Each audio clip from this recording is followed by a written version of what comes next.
It's time now to review headlines on today's newspapers, and doing the honors is Steve Ayorin. Good morning. I'm saying good morning. Thank you. The whole time. All right, we start. dive straight into it. We start with this day on Sunday. The lead story here says, respect democracy, ensure political stability in the continent. Tinubu tells African leaders, wants UN to take firm stand against military coups. Which is the story that we took earlier. Is the president in Kenya? Isn't it?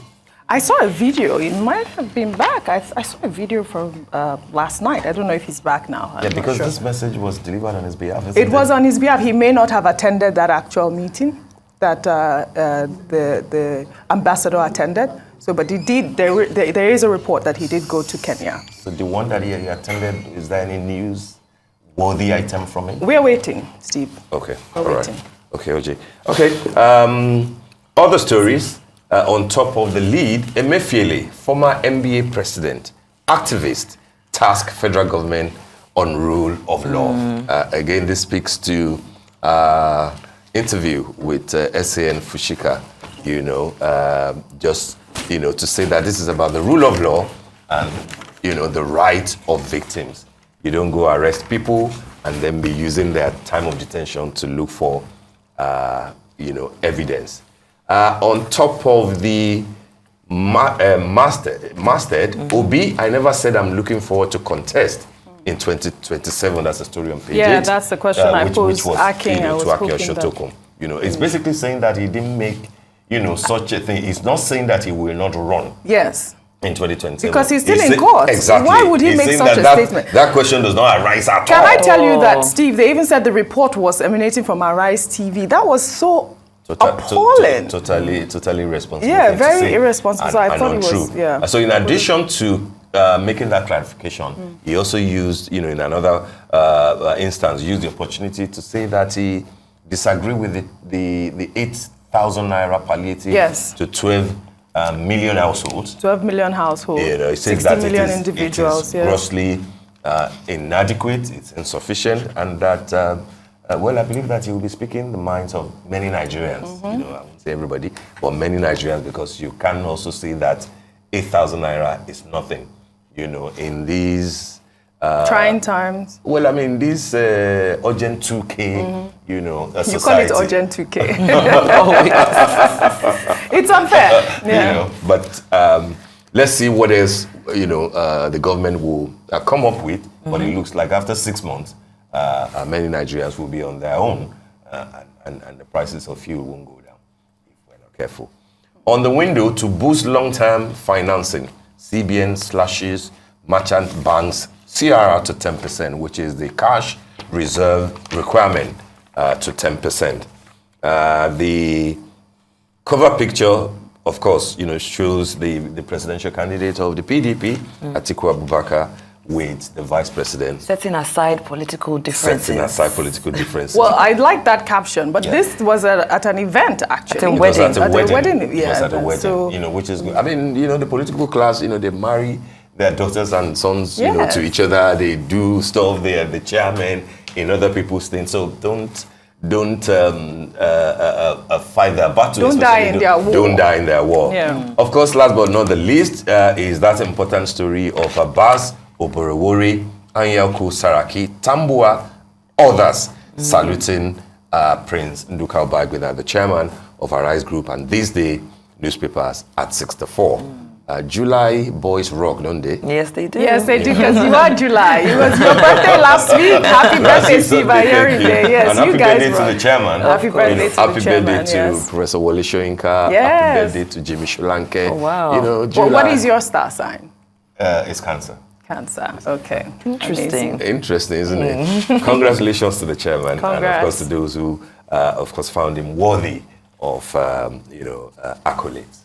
Absolutely. All right, so we go to This Day All Style. right, let's move over to This Day Style. The cover picture, Osai Aliele, driving social change. A beautiful cover there. I'm sure it might have been T.Y. I was about to say, I mean, it it's does a look like signature a look. T.Y. Bello photo Yes. shoot. She looks stunning there. I mean, Osai is a remarkable advocate of social enterprise and the CEO of ACT Foundation, a grant-making non-profit organization that provides funds to the social sector to create change in the society we live in today. Recently, Osai turned the big 50. Oh, she looks amazing. And had a sit-down interview with Funke Babs Kufeji, where she spoke about the importance of creating a positive social impact in our world, women, youth empowerment, equity, and so much more. I love when I see powerful women on the cover of this day style. Congratulations to Osai, turning 50 years old. Congratulations to her. All right, Chetan? I think we have the wheel there, don't we? Yes, we do have the wheel, and the banner story there reads, President Tinubu to announce ministerial nominees in batches. The Senate may get names of nominees this week. The president, according to what's on the byline there, the president is facing tough choices in some states, settles for Ganduje, Kwankwaso as nominees for Kano Northwest. Wow, very interesting sense. I mean, that's what the entire, the build up to this, we're waiting to see who was going to, the principal officers were going to be at the National Assembly, but now the focus has shifted to the ministerial nominees, and the fact that we might find out who they are going to be this week looks like it's going to be an interesting week to see who exactly President Bola Ahmed picks to join his cabinet. Yeah, but I mean, after almost 2 months in office, why will he be announcing them in batches? You know, I mean, I think it takes time, really. Remember, President Buhari took 6 months. Was it 6 months? When you have that type of change. That was his first that was his first term. Yeah. Second term, it didn't. But I mean, he's already in there. It doesn't take time. Does it? Doesn't it? For President Obasanjo, for Goodluck Jonathan, you know, it didn't take time. And I don't think that it should take time, really. And it's not just about the fact that the law now says that 60 days after you've been sworn in, you know, the names of your cabinet members must go to the National Assembly. Why do we need to wait till almost the tail end, of the deadline, 60-day deadline? As usual, that's what I mean. Some have said that the calculations are coupled with the need to do further consultations with key stakeholders within and outside the party. Of course, I mean, he won the primary election in May last year. Had time, won the election since March, right? And then he has spent almost 2 months, you know, in office. I mean, I understand the pressure, but I'm saying that the longer you wait, the more difficult it becomes, you know, frankly speaking. Why do we have in other crimes that people who already have like shadow cabinet, you know? I mean, people name their cabinet on day one. Yeah, once you get into office. But we're in a different climate, as you know, Steve Ayorinde, things change. I thought that we were bringing, you know, meaningful change. Renewed hope and all of that. We're hoping for that. Have but you renewed yours? Yeah, well. Why do you do this?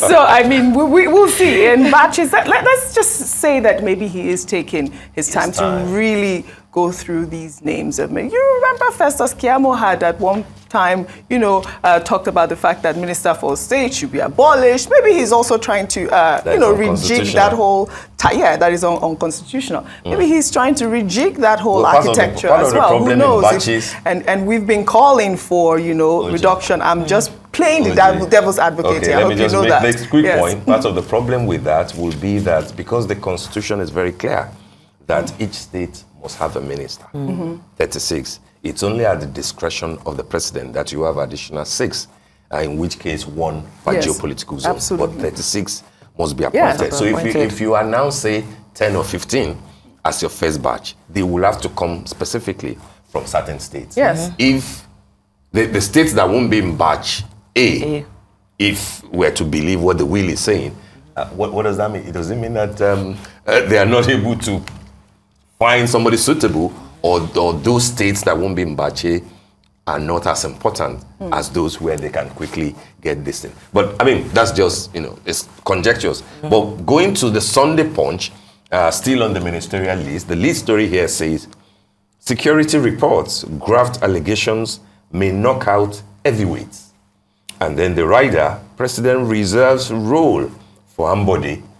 Edun may represent Ogun. Ambode, of course, will be Lagos State, but we don't know if Punch is categorically saying that the president is reserving a ministerial role for the former governor of Lagos State, who met with the president just last Friday. We saw those pictures, and there were plenty comments, saying, maybe he might be minister for, what do you call that? Works and Housing. Works and Housing. Minister for Works and Housing, because he did really well. He was your principal, Steve. Oh, yes, I know. I know. And he did really well. He did very well in Lagos. He's a public finance expert, Fulbright scholar, second best WAEC result in the entire West Africa,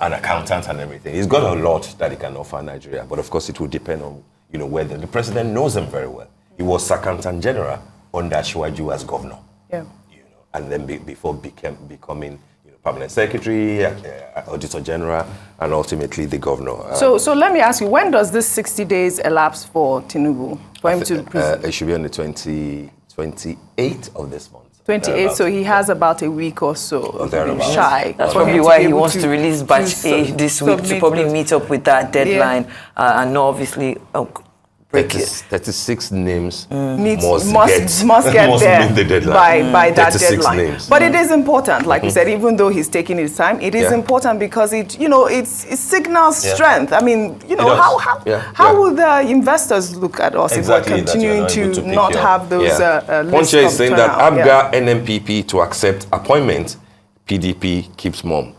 If Asiwaju, the president, brings other party representatives on board, and that will show that it will be a kind of government of national unity, not just government of national competence, that they spoke about. But everybody's waiting, fingers crossed. Absolutely. It will be an interesting week. Absolutely. When we begin to see those. We only have 30 seconds. Let's just take the Tribune. I would like to highlight this lead story there. Ohaneze to Tinubu. Second Biafra war has begun. Deploy soldiers to southeast. The rider, the Apex Igbo group, places $500,000 bounty on Simon Ekpa's head. This is the Sunday Tribune. Sunday Tribune. So I thought that is important for them to, come out here and just charge the president on this menace in the southeast. I mean, $500,000 bounty on his head. It is time. Who's offering that? This is the group Ohaneze. They are offering that. The Biafra war? Was there a Biafra war? There was a civil war in Nigeria. It was not Biafra. It's called the civil war as well. All right then. Unfortunately, that's all we have. They are not goading the president into believing that there is war in the southeast. They need to, if there is violence, they need to be careful in kind of language. The language that they use. All right, we really have to run. That brings us to the end of the morning show today. Thank you for watching. I'm Steve Ayorinde. And I'm Sheiton Atigari. Well, thank you for joining us. I'm Oji Okpe. From my entire team here in Lagos, Nigeria. Enjoy the rest of your morning and, of course, the rest of your day. Bye.